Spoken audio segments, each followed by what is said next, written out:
Inalok ka ng 30 million pesos para lang sa kanta mo na naiwan ni Dolphy. Napunta sa'yo, Seiko, di ka naman nagtampo na. The rest of your siblings, ano yung mga nakuha? Rolex, naging mayabang kasi ko eh. Tinuruan ka ni Dolphy maging humble. At maging Pilipino. Napa, wow sila eh. Akala ko mabanayan. Oo nga eh. Naintindihan ko kung bakit ka umasenso. Magaling ka talaga. Galing. So ano na ngayon? Marunong din lang magbenta. Binibenta ko rin sarili ko. Parang tutuloy natin sa inuman to. Sinabi ko naman sa teacher ko, gumamit ako. Paano ko ma-explain kung di ko gagamitin? Hindi pa ako pinapanganak nun. Hindi ka pa imagination. Hi, I'm Charo from Maddox Jewelry, your cheapest natural diamond supplier from the Philippines, trusted by many celebrities and known personalities. Another day, another diamond. Grabe na kasi dito mga for girls doon sa company ko.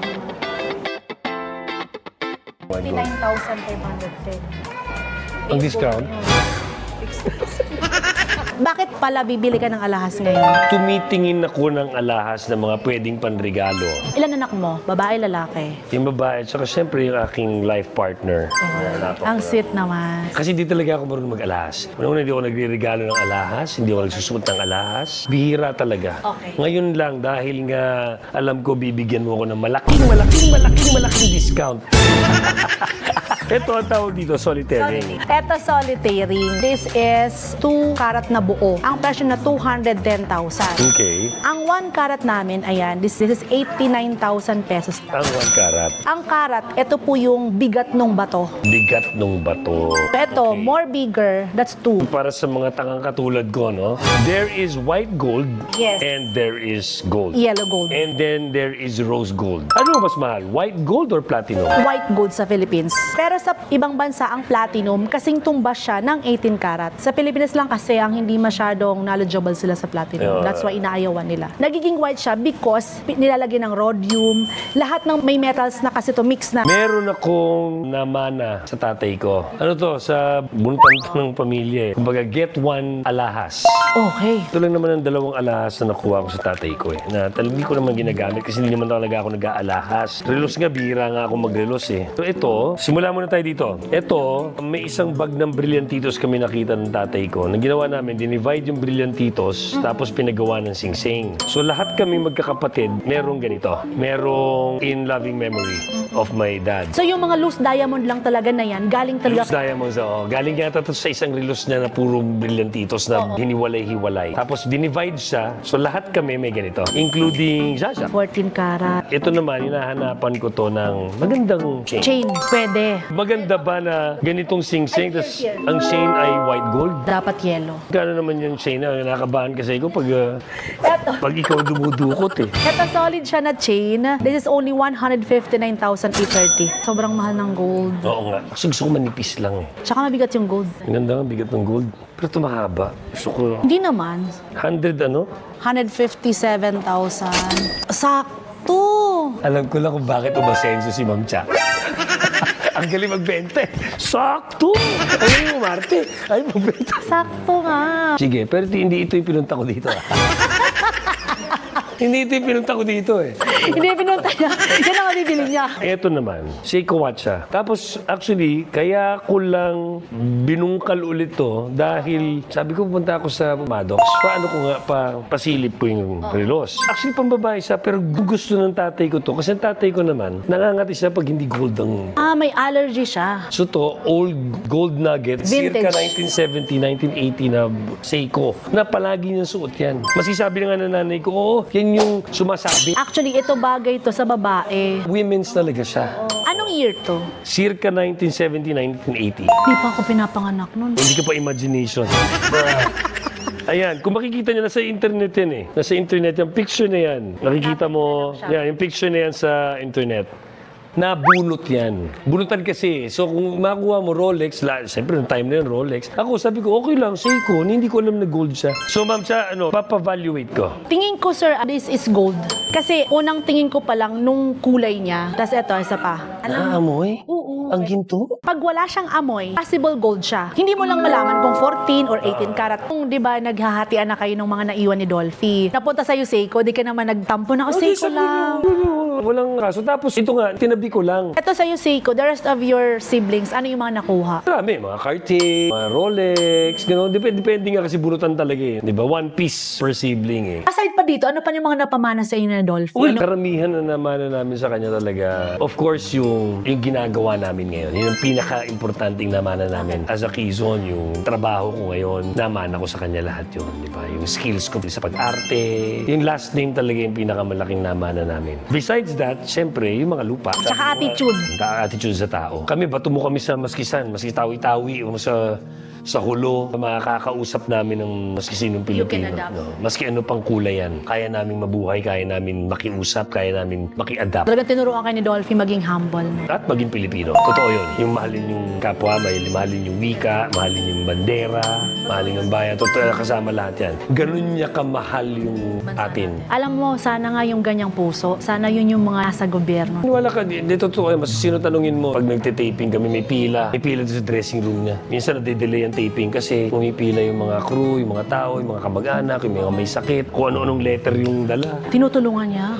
Ano talaga siya? Kumbaga, maluwag ang pera sa kanya pagdating sa tulong. Sabi nga, di ba, pag lumalabas yung pera, tinutulong mo, yung balik sa'yo times 10. Again, hindi ka naging bilyonaryo, pero sa pagmamahal ng mga Pilipino sa kanya, more than money, what money can buy. Anong naranasan mong di mo makalimutang payo sa'yo ng tatay mo? Naging mayabang kasi ko eh. Yung sinabi niya talaga sa akin na masarap lumipad, pero ang mahirap dyan, lumanding. Lumilipad ka na, pag di ka marunong lumanding, kadalasan, sasaktan mo sarili mo, o nakakasakit ka. Siguraduhin mong titingnan mo palagi ang paa mo, sisiguraduhin mo nakapako sa lupa yun. Pero magaling kay, actually, super galing. Thank you, Ma'am Cha. Anyway, Ma'am Cha, question. Magkano may value ito? Seiko lang, pero vintage, circa 80. Try natin, ha? Sige nga. Kasi feeling ko bagay sa akin to. Actually, ko bagay din to sa'yo eh. Sakto, o parehas. Ano ba yan? Hindi ko alam, basta binilang ko lang yan kay paring Hybe eh. Malalaman natin yun. Sakto!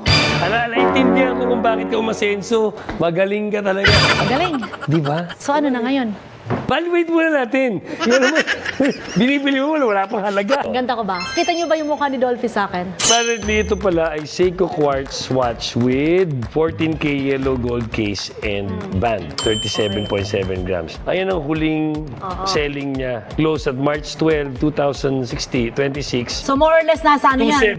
27 US. Wala pa yung kwento niya. Ganito. Nandun rin yung Dolphy, nandun pa yung Emmy. Parang tutuloy natin sa inuman to. Marunong nilang magbenta. Binibenta ko rin sarili ko. So mga 1,000. Pag kinilo mo yung ginto, Dahil sa may epi, bilhin ko. ang dali. At least pag nakita mo sa akin, suot ko. Popromote ko Epi Quezon. Magbenta nito. Epi Quezon. Kunin niyo sa pelikula. Pag-usapan natin yan. Pagbalik ko. Ano balita ako, nakagraduate ka na. Yes, 1996, napatrobol ako sa fraternity. So, graduating ako, naka-full load ako. Anong course mo? Humanities, AB Humanities sa De La Salle University, sa Maine. Ano nangyari? Siyempre, nanganib yung safety ko. Dinrap ko yung taxation ko, tsaka yung thesis ko, hindi ko na nabalikan. Nag-join ka ng frat. And then, yung best friend ko at that time sa La Salle, napaaway siya sa fraternity. Ako, siya graduate na ako. Kasi uso yun dati. Uso pa, mga panahon namin. Natapos na rin yun eventually. Pero noong time na yun, nasa una hit list ako nung. Tapos, siyempre, dahil nagtrabaho na ako, parang hindi ko Hindi mo na kailangan- siya priority. Oo, hindi na siya naging priority ko. Hanggang namatay na tatay ko, this year, 2026, magiging 80 years old nanay ko. Tapos na last year nga, nasabi ko, na-realize ko, maski hindi ko siya kailangan, pinangako ko siya sa mga magulang ko eh. Ayoko naman maging example yun sa mga anak ko na pwede ka palang mangako na hindi mo tutuparin. Tama. Pero para sa sarili ko, walang void sa ulo ko na may mga iniwan akong pangakong hindi ko tinupad. Pumapasok ka talaga sa school na yung regular. Binigyan na ako ng online ko na siya ginawa. Tapos yung thesis naman, dahil ako lang mag-isa, ginagawa ko na sa bahay. Yung nga lang, gumigising ako ng alas 2, alas 3 ng umaga. Kasi yun yung talagang clear yung utak ko. 400 pages na deep academic Pilipino. Ang malupit nun, back to square one ako kasi yung unang thesis 1 ko, Ang tagal na nun. hindi na siya angkop sa nangyayari ngayon. So inulit ko from scratch. Buti nila may chat GPT. Di ba? Panahon na dati, walang chat GPT. Wala. Nung nag-thesis ako din, yung 400 pages mag-isa lang din ako. Tapos sinabi ko naman sa teacher ko, gumamit ako. Pero siyempre, ginamit ko siya just to get form. Hindi natin ina-encourage yung mga kabataan ngayon, ha? Ang thesis ko, ang subject ko ay tungkol sa AI. So sabi ko, paano ko ma-explain kung di ko gagamitin? Tama. Nag-defense ka rin. Yes, in front of professors. Naranasan ko yun. Ano yun? Nagkakalimutan tayo, ha? Suot ko ba yun? Oo, total suot mo naman yan. Total suot ko naman to. Type ko to, pero hindi talaga ako nag-aalas. Baka baka maano ko lang to. Babalikan ko to. Natuwa ako kasi vintage talaga siya. Totoo yan. So ngayon, Ngayon ko munang benta. Wag muna ngayon. pero basta ano siya, 14 karat naman siya. May nabasa ako sa social media na inaloka ng 30 million pesos para lang sa kanta mo. Ano nangyari? May sinulat kasi akong kanta, yung Lukso ng Dugo. Makikita niya na sa YouTube yan yung Lukso ng Dugo. Nung ni-record namin siya, meron mga 30 na artist na sumali dyan. Sila Gary V, Ira Cruz, Gab Alipe. Basta 30 na artist ng OPM. May meeting kami, naghahanap sila ng kanta for a political campaign. Naghahanap sila. Sabi ko, meron akong kanta, ganito, ganyan, tungkol sa Pilipino, di ba, ganyan, ganyan. Tapos nakita niya, ilang artist mo? 30, sabi mga 30. O sige, bigyan ka ng 30 million ngayon, kunin ko na yung kanta. Yan na mismo. Siyempre ako naman, wow, 30 million. Ganyan, di ako mapakali. Biglang pagtalikod ko, teka muna, dahil political campaign siya, babayaran ko rin yung 30 artist na yon. Eh magkano si Gary V? Dahil political campaign, di ba? So, lugi pa ako. Huwag natin maliin yung context. Yung context nun, parang binibili nila yung 30 million yung kanta kasi nga may 30 artists. Na, ano, babayaran ko tigo 1 million yung artist. Hindi naman papayag yung mga tas kasi political. Eh, iba-iba kulay. Oo. Eh, no color yung kanta ko. Ang kulay nung kanta ko ay kulay ng bandila natin. Kumbaga, wala siyang dilaw, wala siyang pula, walang ganon. Fair. Kumbaga, lahat tayo, Pilipino, magkakapatid tayo, sama-sama tayo. Yun yung kanta eh. Kaya Lukso ng Dugo eh. Kaya tinanggihan ko yung 30 million. Yun pala yung kwento nun. Kasi yung iba mag-iisip na, bakit tinanggihan yung 30 million? Ginawa namin yun right after nung Marawi. Pare-pareho naman tayong Pilipino pero nagbaba tayo. So, ginawa namin yung kantang yun.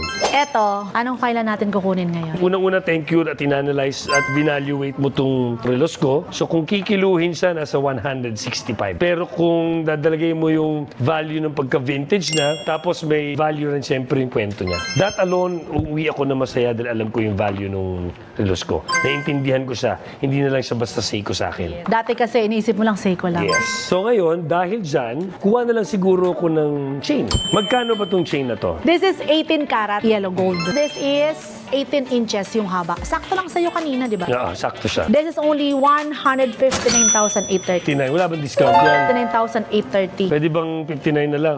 159. Pwede bang 15 gigs? Hindi. Sige. Ayan, okay na ako dyan. I will use it as a chain for Okay. kung gagamitin ko man to. So, Mel, pabalot mo na to, Mel. Pero tingnan mo na. Balikan muna natin yung mga tao mo. Ay, oo nga, no? Oo. Nakalimutan, iniwan pa Oo, natin sandali. kanina. Baka Gusto ko lang malaman kung nagustuhan nila yung... alak. Oo. Baka mamaya lasing na yun, ha? Ha? Hindi naman siguro. Hindi naman siguro. Oo, iniwan lang. Tikim-tikim Tsaka lang di eh. naman natin, tikim lang sinabi Oo, natin. tikim-tikim Di lang. naman sinabi natin na inumin nila lahat. Tsaka babalik pa. Magtatrabaho pa yung mga yun Oo dito, di ba? naman, oo, sige. Oo, pag lang silang masarapan doon sa alak, ewan ko lang. Ako, masarap yun, ma'am. Kaya nga. Hindi natin Wag na, masasabi. balikan natin.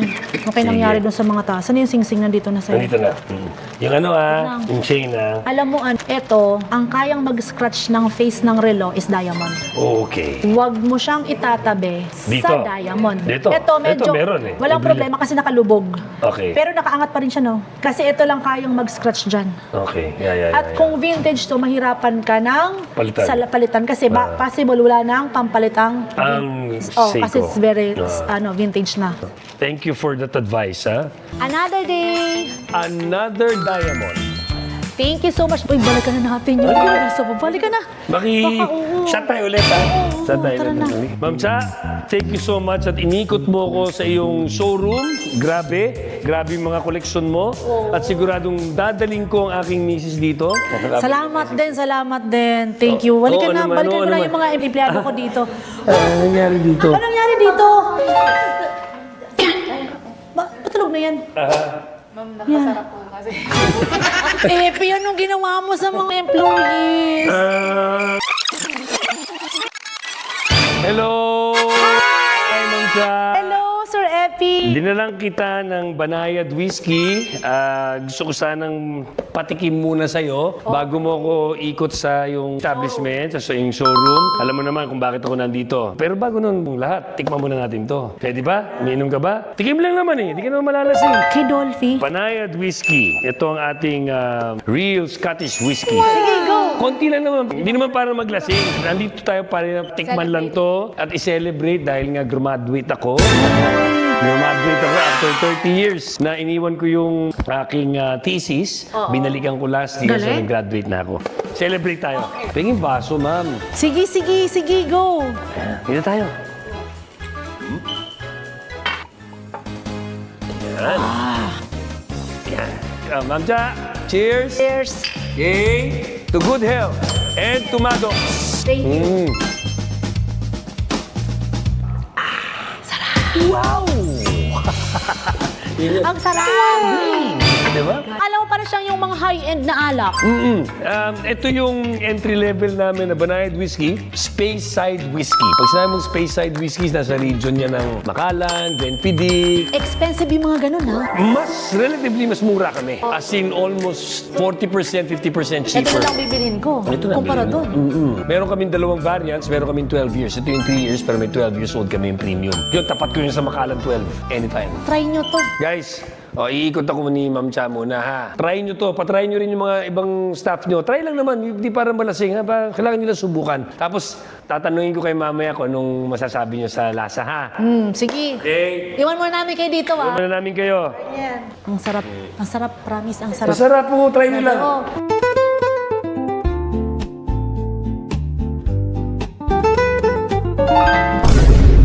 Hindi ko rin alam eh. Office hours ko. Wow sila eh. Wow naman. Kaya paano? Ano ba kasi to? Banayad na to. Akala ko ba banayad? Oo nga eh. Napasarap. Napasarap. Kasi na naman, kinatinikman ko nga masarap talaga. Ganun talaga ma'am. Paano? Huy, may trabaho pa kayo. Huy.